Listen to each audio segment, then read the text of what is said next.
شروع اللہ کے نام سے جو بڑا مہربان نہایت رحم والا ہے۔ اور اس شخص سے بات کا اچھا کون ہو سکتا ہے جو خدا کی طرف بلائے اور عمل نیک کرے اور کہے کہ میں مسلمان ہوں، اور بھلائی اور برائی برابر نہیں ہو سکتی، تو سخت کلامی کا ایسے طریق سے جواب دو جو بہت اچھا ہو۔ ایسا کرنے سے تم دیکھو گے کہ جس میں اور تم میں دشمنی تھی وہ تمہارا گرم جوش دوست ہے، اور یہ بات انہی لوگوں کو حاصل ہوتی ہے جو برداشت کرنے والے ہیں، اور انہی کو نصیب ہوتی ہے جو بڑے صاحب نصیب ہیں۔ اور اگر تمہیں شیطان کی جانب سے کوئی وسوسہ پیدا ہو تو خدا کی پناہ مانگ لیا کرو، بے شک وہ سنتا جانتا ہے۔ اور رات اور دن اور سورج اور چاند اس کی نشانیوں میں سے ہیں۔ تم لوگ نہ تو سورج کو سجدہ کرو اور نہ چاند کو، بلکہ خدا ہی کو سجدہ کرو جس نے ان چیزوں کو پیدا کیا ہے، اگر تم کو اس کی عبادت منظور ہے۔ اگر یہ لوگ سرکشی کریں تو خدا کو بھی ان کی پرواہ نہیں۔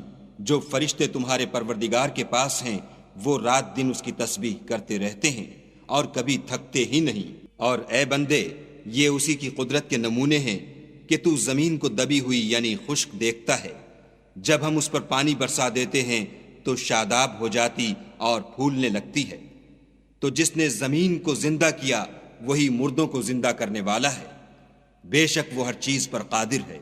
جو لوگ ہماری آیتوں میں کجراہی کرتے ہیں وہ ہم سے پوشیدہ نہیں ہیں۔ بھلا جو شخص دوزخ میں ڈالا جائے وہ بہتر ہے یا وہ جو قیامت کے دن امن و امان سے آئے؟ تو خیر، جو چاہو سو کر لو، جو کچھ تم کرتے ہو وہ اس کو دیکھ رہا ہے۔ جن لوگوں نے نصیحت کو نہ مانا جب وہ ان کے پاس آئی، اور یہ تو ایک عالی رتبہ کتاب ہے، اس پر جھوٹ کا دخل نہ آگے سے ہو سکتا ہے نہ پیچھے سے، اور دانا اور خوبیوں والے خدا کی اتاری ہوئی ہے۔ تم سے وہی باتیں کہی جاتی ہیں جو تم سے پہلے اور پیغمبروں سے کہی گئی تھیں، بے شک تمہارا پروردگار بخش دینے والا بھی ہے اور عذاب علیم دینے والا بھی ہے۔ اور اگر ہم اس قرآن کو غیر زبان عرب میں نازل کرتے تو یہ لوگ کہتے کہ اس کی آیتیں ہماری زبان میں کیوں کھول کر بیان نہیں کی گئیں؟ کیا خوب کہ قرآن تو عجمی اور مخاطب عربی۔ کہہ دو کہ جو ایمان لاتے ہیں ان کے لیے یہ ہدایت اور شفا ہے، اور جو ایمان نہیں لاتے ان کے کانوں میں گرانی یعنی بہرا پن ہے، اور یہ ان کے حق میں موجب نابینائی ہے۔ گرانی کے سبب ان کو گویا دور جگہ سے آواز دی جاتی ہے۔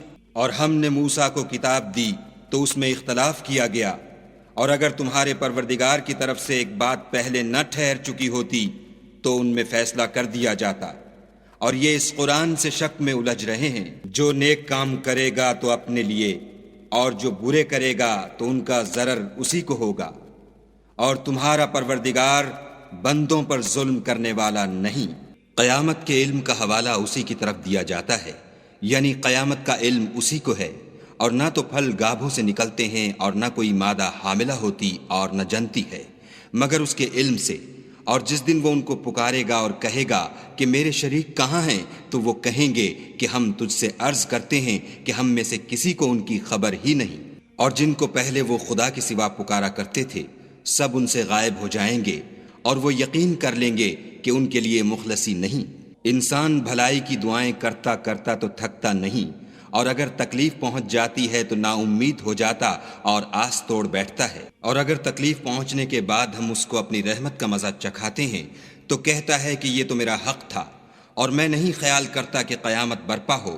اور اگر قیامت سچ مچ بھی ہو اور میں اپنے پروردگار کی طرف لوٹایا بھی جاؤں تو میرے لیے اس کے ہاں بھی خوشحالی ہے۔ بس کافر جو عمل کیا کرتے ہیں وہ ہم ضرور ان کو جتائیں گے اور ان کو سخت عذاب کا مزہ چکھائیں گے۔ اور جب ہم انسان پر کرم کرتے ہیں تو منہ موڑ لیتا اور پہلو پھیر کر چل دیتا ہے، اور جب اس کو تکلیف پہنچتی ہے تو لمبی لمبی دعائیں کرنے لگتا ہے۔ کہو کہ بھلا دیکھو تو اگر یہ قرآن خدا کی طرف سے ہو پھر تم اس سے انکار کرو تو اس سے بڑھ کر کون گمراہ ہے جو حق کی پرلے درجے کی مخالفت میں ہو۔ ہم ان قریب ان کو اطراف عالم میں بھی اور خود ان کی ذات میں بھی اپنی نشانیاں دکھائیں گے، یہاں تک کہ ان پر ظاہر ہو جائے گا کہ قرآن حق ہے۔ کیا تم کو یہ کافی نہیں کہ تمہارا پروردگار ہر چیز سے خبردار ہے؟ دیکھو، یہ اپنے پروردگار کے روبرو حاضر ہونے سے شک میں ہیں، سن رکھو کہ وہ ہر چیز پر احاطہ کیے ہوئے ہے۔